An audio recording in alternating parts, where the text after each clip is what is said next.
Now, if you've applied for a job recently, your form or CV might have been reviewed by a computer rather than a real person. Michael Miller looks at how you can beat the system and increase your chances of getting that dream job. Once upon a time, if you filled in a job application, the least you could expect was someone would actually look at it. But these days, there's a good chance it won't be someone that vets your application, but something. As more and more job seekers go online, companies are increasingly turning to computer programs to help select them. A BBC straw poll has found that of 20 major organisations employing almost 4 million people, no fewer than 18 use electronic selection. The big question is, why do they do it? And how do you go about beating the machine? The reason that we use electronic screening in the early stages of the recruitment process is primarily because of volume.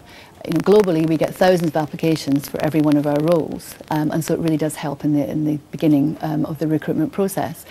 But there's another reason, and that's because it's fair. It's a lot fairer than having someone look at a CV or even an online application form and use their own judgment and be subjective about the answers that the candidate is giving. To see these recruitment programs in action, we brought Sarah Greenwood to the recruitment firm Monster. Sarah's 22 and looking for a job in marketing. We're going to pit her CV against the computer. So we had a look at your CV. I mean, it was pretty good. You obeyed a lot of the real golden rules. You kept it to, 2 pages, which is really important. What I've done is looked at jobs that are the type of job you're looking for, and look for the keywords that are in those jobs, and where those keywords are available, in your CV, I've made sure there are plenty of them in there. So, you might have said, for example, marketing assistants, whereas most jobs are marketing executives, so I might have changed assistant to executive. We can see what the computer's done is it's looked for all the keywords that we've put in there.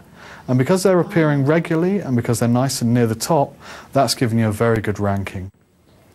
Another way companies like to check whether or not you're right for the job is with games or quizzes, a bit like this one for the telecoms company O2. They put you in certain scenarios, and the way that you react will tell them whether or not you're the right fit for the business.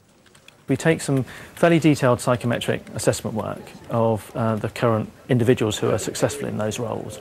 We combine that with some on-the-job sort of observation done by a psychologist. So looking at how the individual behaves in the job, the typical scenarios they face during the day. In terms of being able to beat the game, it's very, very difficult to do that because what we're looking at here is based on psychometric profiling. So the different responses are literally just different preferences that you might have as an individual. So there's no obvious response to choose from. They might show up. So we're not. If you don't get the job, there's a silver lining, because many companies will now keep hold of your details and use the same programs to look for previous applicants that fit new roles that come up. That offers you the chance to get a job you hadn't even applied for.